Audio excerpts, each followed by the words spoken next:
Hi, this is Bob Sorrentino from Italian Roots and Genealogy, and I'm here today with Dante Nazzaro, who's probably one of the youngest people I interviewed who's interested in their family heritage. And so we're going to talk a little bit about that, and then also going to get into this great project that he's working on. So welcome, Dante. Thanks for being here. Thanks for having me. Excited to be here. My first question is, what got you started in wanting to research the family history and find out where you came from?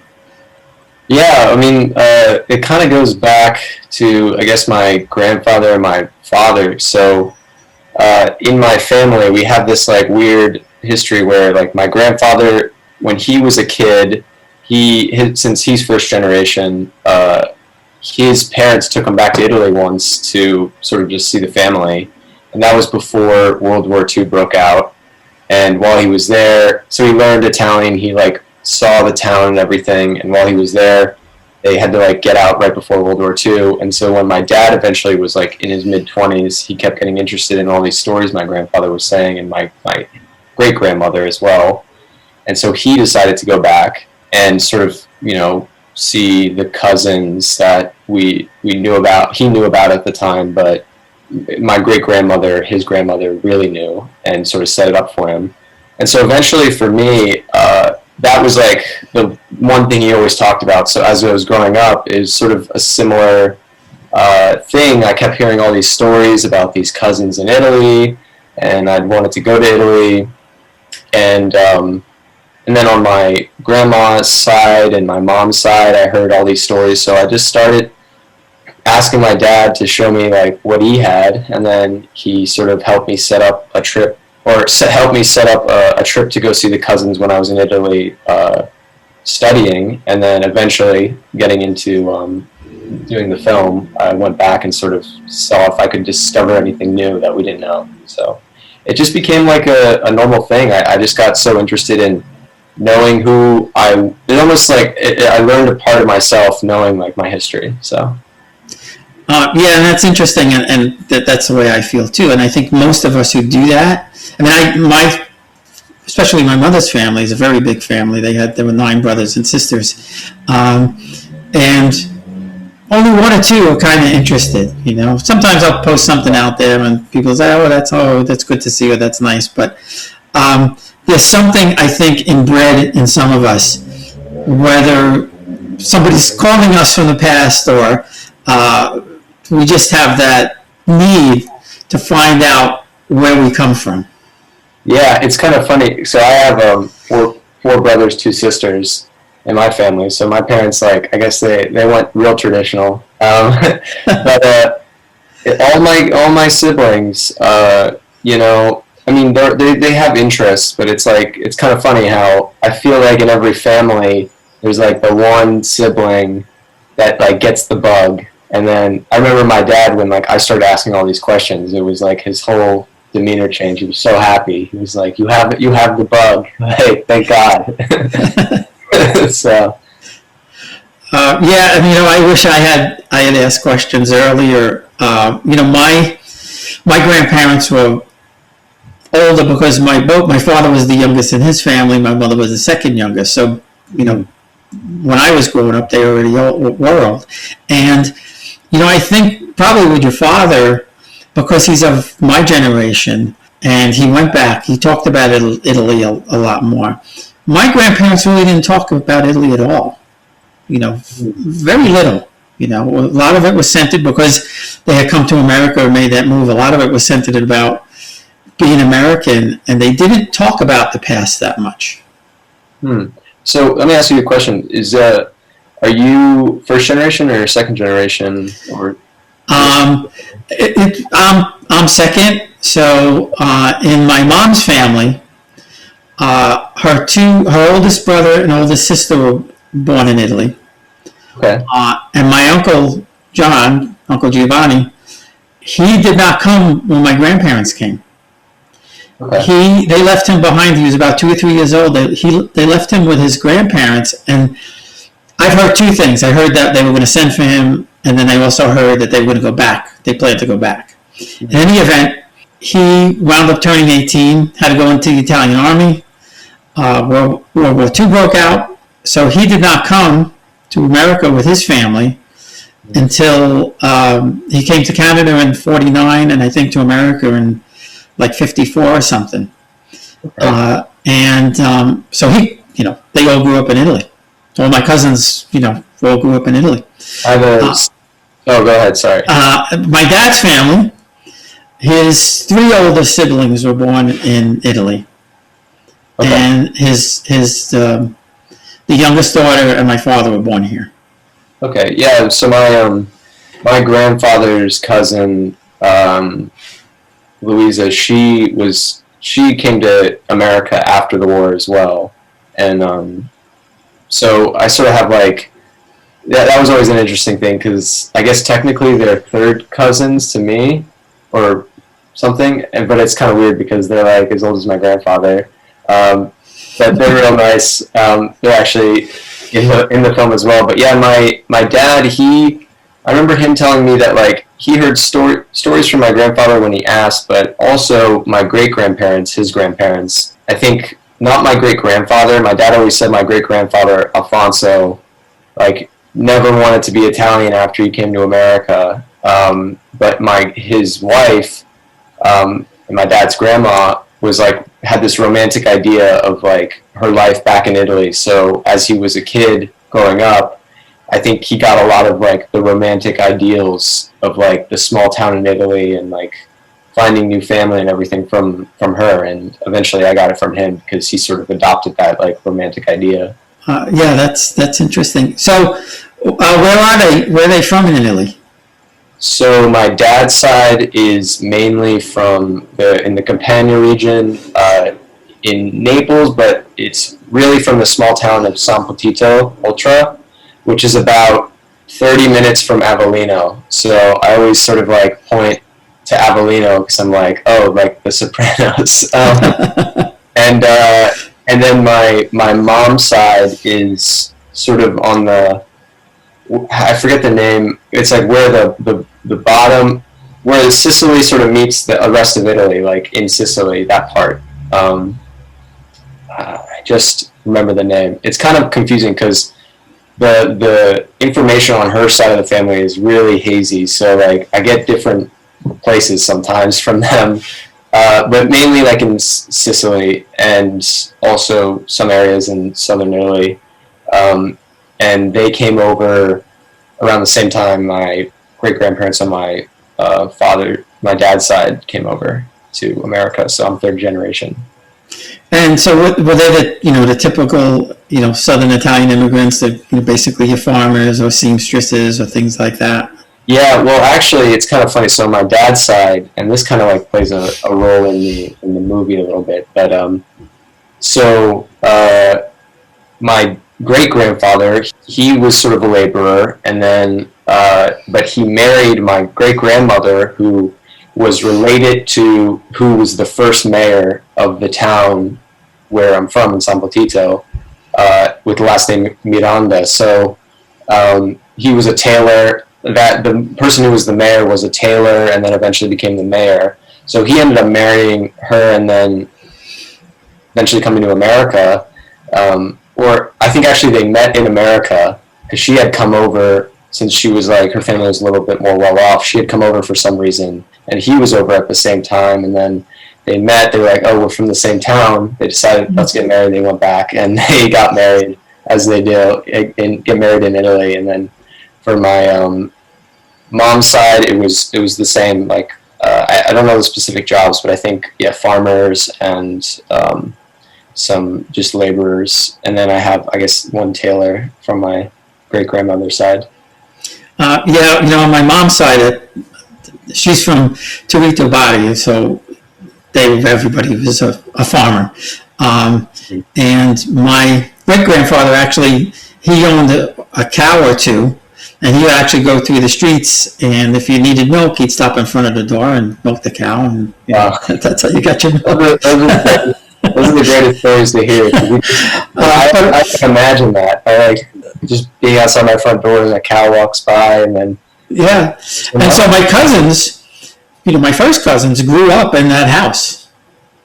Wow. It was a two-room house, and my cousin told me the story that one room was my aunt and uncle's bedroom, and the baby's room, and she said there was always a baby. And then the other room was pretty much, the kids' bedroom, the living room, had the, like you see in the movies, the fireplace with the kettle on it and all of that. And we're talking, right after World War II. Yeah, well. No bathroom, no indoor plumbing. Yeah, I remember my grandfather had a story actually once where he was in Italy, and he said that they were about to eat dinner, and it was a hot, sort of like muggy day, and there was like all these flies on the dinner table, and then like one of his uncles or whatever like just swept all the flies off and then like put down the food, and he was like, I remember that so vividly. I was like, wow.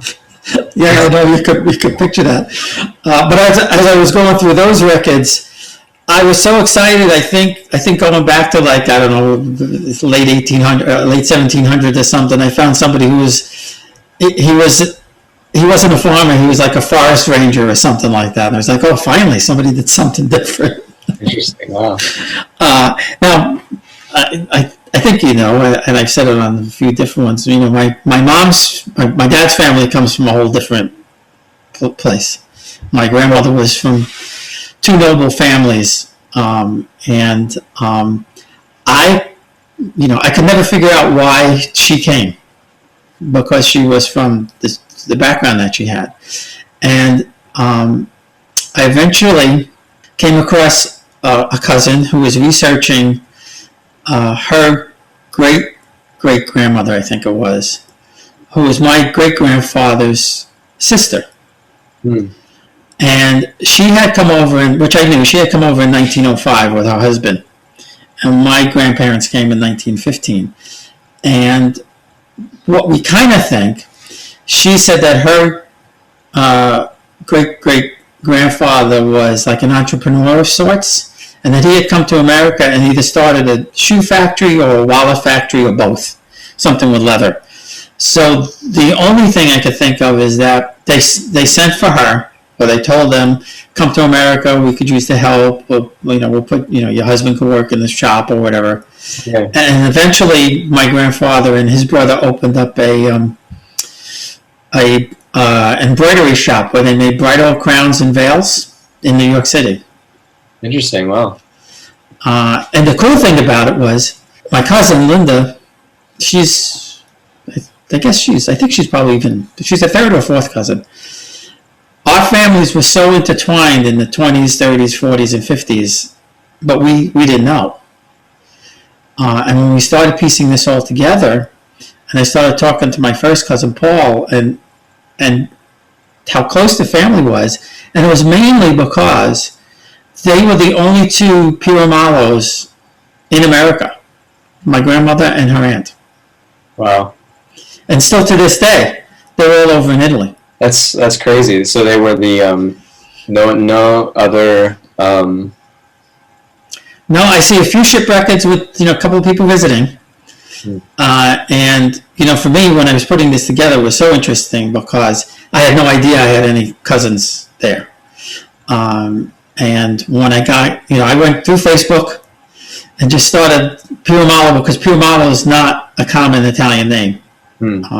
It's originally from Spain, and the only people who have that name are people that come from this Count Giacomo. As we started exchanging pictures and artifacts and things like that, they didn't know that they had an American cousin. That's cool. Those are amazing when you make those connections, and you sort of those are great. Wow. Yeah. So I've been able to get a lot of background on the family through them, and found out there's still houses there. And we were supposed to go last April. Fingers crossed, we're going to go in September and actually meet. Is there any festivals in the town there? Because I know sometimes, like going into September, October, they have some festivals. I think there may be. I mean, they're mainly from Naples. One thing that I did learn was the Southern Italian nobility, they all lived in Naples. They had their farms or whatever in various parts of Italy, but they didn't live there. Yeah. Okay. Yeah. They lived in Naples, and they would go visit once or twice a year, collect the taxes or collect the olive oil, whatever they collected. But they lived in Naples, and they all lived, basically together. So there's a lot of stuff in Naples centered around that, and I'm working with somebody from Letizia Sinisi from Italy Rooting, and what she does is she puts together a ancestor tour that brings you back in time. So she won't tell me what she's going to show me, but she says she has some amazing surprises. So she does a bunch of research on your family history, and then like finds different areas where you guys can go to. That's so cool. Yeah, and some things I pointed out to her. She's been talking to one of my cousins over there about where to go. But you mentioned Avellino. My ninth grade, well, several of them, but the first Prince of Avellino was my ninth great grandfather, and he was Marino Caracciolo. And he owned, I just found this out recently, he owned much of what is Campania today. We'll be right back. Experience Italy like never before, traveling with a scheduled group or create your own bespoke tour with friends with PhilItaly.com. Pack your bags and follow Phil. That's www.philitaly.co.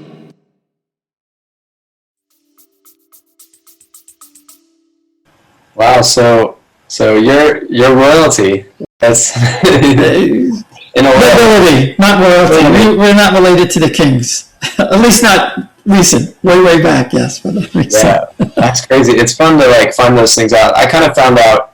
You mentioned something about how like everybody was intertwined, but we didn't even know it. And I had a lot of stories that I found out where it was sort of a similar situation. Like my Uncle Rudy, who's actually the husband of my third cousin Louisa, who's cousin of my grandfather, but we just call him Uncle Rudy. Of course. Well, that's yeah, exactly. He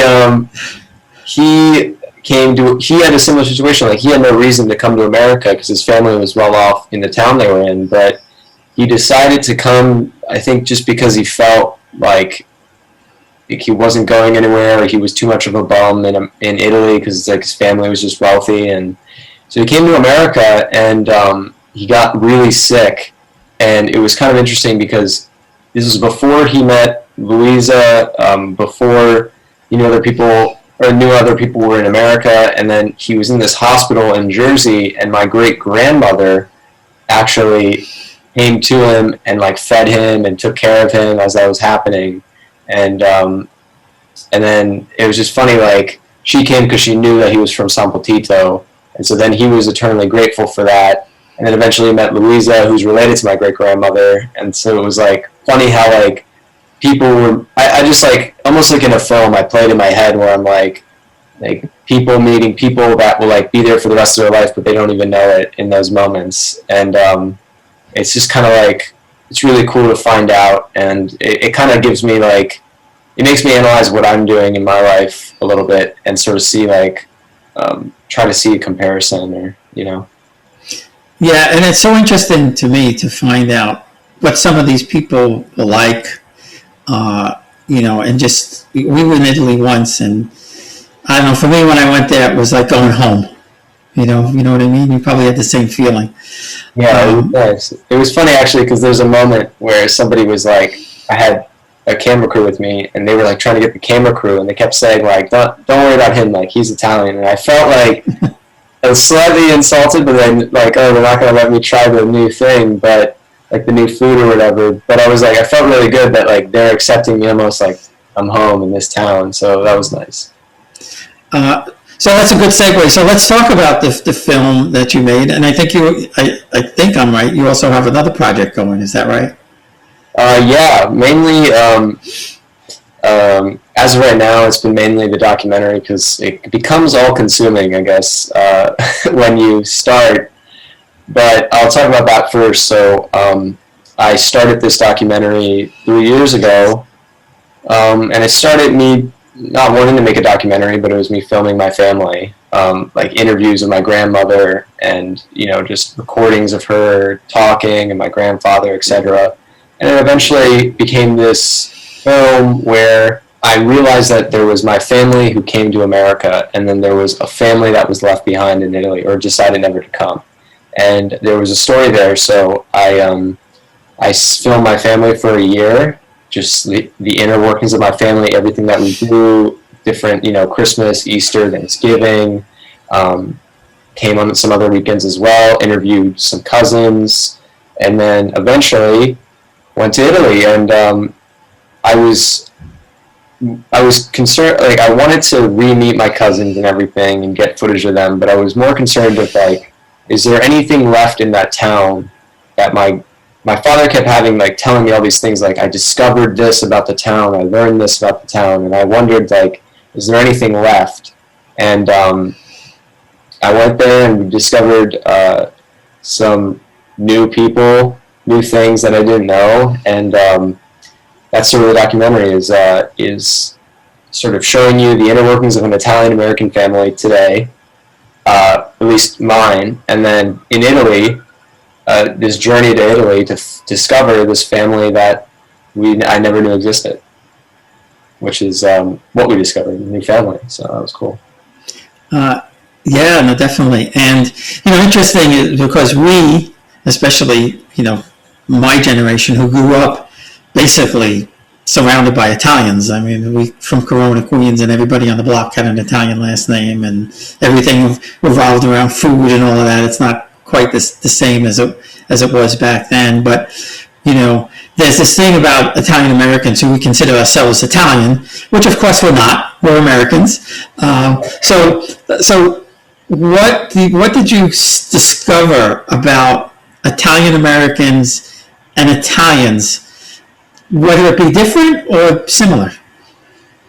Well, there was a lot of little things in the beginning. I think like after filming my family for a year, and I noticed, like you said, like we call ourselves Italians, but we're Americans. As I'm watching back the footage and just like as we're filming, I realized, wow, a lot of these things like aren't that Italian at all. But like we have this way about us, like to like make it an Italian thing. I don't know like how to describe it, but like one scene, my mom was making pancakes, and she was like, "These are the best Italian pancakes." I'm like, Italians don't make pancakes, like Then I went to Italy and we're not making pancakes, but just the way about her like being so proud of like being Italian. So I realized that about Americans, and then in Italy, I noticed that in terms of like a similarity, there still is these like core tenets of like family life that I don't know if it applies to everybody, but like for Italians and Italian Americans, there's just like things, hidden barriers like people won't cross with their families, or like different traditions with their families that they keep. And then obviously there's some foods that actually I was told weren't in Italy that were similar. Like they actually in my town they have meat. Like people kept telling me like meatballs are an Italian American thing, which is probably true. But I went there and they were like, I forget what it was called, like polpetta, I think it was. Yeah. Polpetta, and I was like, well, oh, I'm excited for this. And then it was a meatball, and I was like, it's like we discovered they actually have meatballs in Italy. So yeah, so that, and in terms of major differences, I think that actually another similarity is that the young people of sort of like Italian Americans and then Italians in Italy are at this like, I noticed we're all kind of at this crossroad of, do we want to sort of pay as much attention to our heritage as like the generations before us? Because a lot of Italians there, they were just like focused on just having fun, living their life. They didn't really like notice. Like I told them like I want to go and see the documents of like my family, and they were like, "Why would you ever care about these documents ever? Like it just doesn't make any sense to us." And I kept getting that answer a lot, where they were just like, "It doesn't make any sense that you want to learn all your history." And then in America, when I'm like my siblings are like, why are you doing this whole film? Like, it doesn't make any sense. Like, you know, we hear all these stories from Dad, and that's what they are, stories. And I noticed that like different crossroads. We're like at some sort of crossroads, and like I think maybe an attempt with the film was sort of to like show the value in sort of learning your family history and sort of understanding all that, and realizing that actually Italians and Italian Americans, even though we're so far removed, there's all these things that we still hold special and are similar, and especially with our family and our religion, and that's important. It's good to know, because it helps you in your life, sort of coming of age, and like how you want to, you know, what you want to do with your life. Yeah, and I found similar kinds of things where Italians don't do DNA testing, for example. Yeah, It's not done. And I kind of think, I said, to your point, I think it's kind of like, well, great grandma and great grandma and great grandpa are all, buried in the cemetery down the road, and I don't need to know all of this stuff. And I even, did a test with a company based in Europe, thinking, well, maybe if it's based in Europe, there'd be a lot more Italians. There isn't. Certainly not like in America. The interesting thing I find about that is some people, when they do the DNA test and find out, how could I not be 100% Italian when all my grandparents came from Italy? How does French get in there, or does Greek get in there, or does Jewish get in there? And I try to explain to them, and Italian's hothead, right? I try to explain to them that's got nothing to do with your culture. Your culture is your culture. Your DNA, I mean, Italy, it was conquered by everybody. Yeah, no, it's true. And it's funny, I did an ancestry as well, and I had found that I had some Greek in me, and it was like, it was a pretty good percent of Greek. And my friend gets a hold of me, and he's like, he's got a bit of like a city accent. He's like, "You're Greek? You can't make this film. You're Greek." He's like, go back to Greece and learn about that.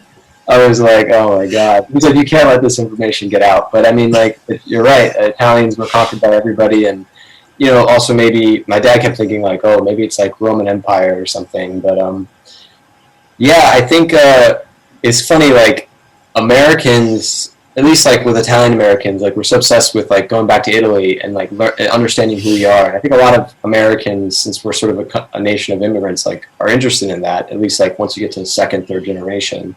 But Italians were like so focused on getting out of Italy. And actually when I was there, I realized that in a lot of the southern regions, it's almost a similar issue that they had in the 20s when everybody left initially. There's no jobs. Some people are overeducated. They have a lot of just like these major issues. And so a lot of them are just moving out, if not to America, to like Germany, UK. A lot of people Italians are going to UK, at least from what they were telling me. And it's just funny, like we want to get into Italy and they want to get out. So they kept saying, let's switch places. Like, I'll go to America and then you stay here. I keep telling Letizia, I said, you got to have the Italian government make it easier for us to get citizenship. I mean, not that it's hard, it just takes a long time, for as long as you have the paperwork. But, I've thought about it a few times, and, I did find somebody who said if you go there and stay there for 6 to 8 weeks, you could do it a lot quicker. Once you have the paperwork all in order, I guess they grease a few palms and take care of things that way. So the documentary is about the family. So correct me if I'm wrong. You have a new project now going, right? I do. I mean, the main project has been the documentary. I also have a series that I'm writing, which is also sort of about Italians, but that's more concerned about, I think, like the church and like the church and the role it plays in the families, like a Catholic church. But that one's a little bit under wraps, so I don't know. I don't know if I want to go fully into the story, because I don't have all the details. But Well, when you're ready, we'll come back. We'll do another one. We'll talk about that. Definitely, yeah. No, but maybe it's been the documentary, and it's evolved over the years, sort of like how it's like what it's become. Originally, I was just filming because why not? Might as well have the memories of my grandparents' stories, and then eventually it became this like whole production where I'm like, I have a whole camera crew in my house, and I'm like trying to convince my family to just like don't worry about the cameras, like just keep doing Christmas dinner, and keep doing Christmas dinner or Easter dinner, and it's been a bit of a journey, but I think like when it comes out, people will be really interested because the way it's sort of structured is that like I don't know if you have this, but I think like in every Italian American family, there's all these little like really funny inside jokes about the way that we're acting and all these things, and like the documentary's goal is to sort of let everybody in on some of these inside jokes that at least in my family we have, and I think that just like you'll grow an appreciation of how these families operate, and hopefully maybe do some research of your own. Maybe you can learn about your own past, people who are watching. So. Yeah, and that's great to have. I mean, a couple of things that we have that just turned out to be great was that my cousin Joe interviewed my uncle in Barres before he passed away and got the whole inside story about living in Italy in the 50s, 20s, 30s, 40s, and 50s, etc. And we also lucky to have some home movies from the late 40s and early 50s. Silent of course, but I actually have my parents' wedding, or at least a little chunk of it, that was filmed. So not everybody from that era has that, so it's really great to have. Yeah.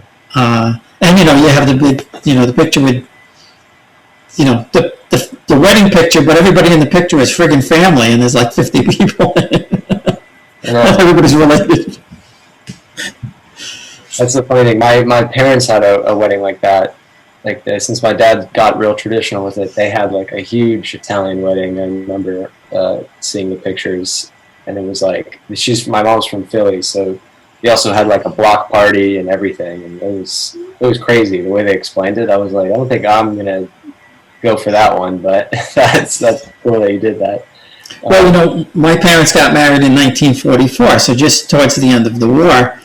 And, there wasn't, and they didn't have all, lots of money. But, they had the football wedding with the sandwiches and all of that kind of stuff, and interestingly enough, certain things that you couldn't get, and I didn't know this till later on in life, when we were growing up in the 50s and all the ornaments were on the tree, they were all different. They were also vastly different. And I probably asked my mother one day, how come none of these things match? And she said, you couldn't get glass. She said, everybody in the family gave us one or two ornaments to put on our Christmas tree. Wow. Because it wasn't, it was the end of the war, and, I guess all the glass production or everything else was going into the war effort, So just to, and even things like dishes and things like that, some mismatched things because they had to just get stuff. But I do have my mother's silverware set from the movie theater. Every time we went to the movies, we got a piece of silverware. Oh, so she has the whole set. Yeah, that's how they built their silverware set. Well, this has been great. I love talking to you about this. We'll have to keep in touch and make sure that when everything's wrapped, we get it out there for people to see. Definitely, yeah. No, I'm. We're on Facebook and Instagram, so we'll be doing updates too for the film. The title is Blood Acqua. So people tell me like, oh, you should have done like blood in the Italian like sangue or whatever. And I was like, it doesn't sound as cool for some reason. So well, when I first saw that, I thought the exact same thing. I said, wait a second, this is like, but then and I don't know if you did this intentionally or not, but then I said to myself, oh, well, this makes sense because it's, Italy, America. So it almost makes sense to have the two different languages. Exactly. So that was exactly what I was looking for. I'm glad you noticed that, because my dad, it's funny, like my dad, since he's obsessed with like the same things I am, he's like taking on this role as like a second producer. So like he's like, he'll call me up and he's like, listen, Dante, I was thinking, you should include this in the film because just think about all the impacts of this, and I'm like, yeah, Dad, I will, but so he gets excited. But yeah, Blood Acqua, we have a website and Instagram, Facebook, as you know, and we'll keep you updated. It should be, it's getting closer. I mean, we're sort of in post-production phase, and it's getting very close to sort of getting there. So I'll keep you updated. Yeah, great. And send me all the links, and so I can include it in the blog and all of that. So. I'll find a couple screenshots maybe from the. Yeah, for sure. All right. Well, thanks again. Thank you.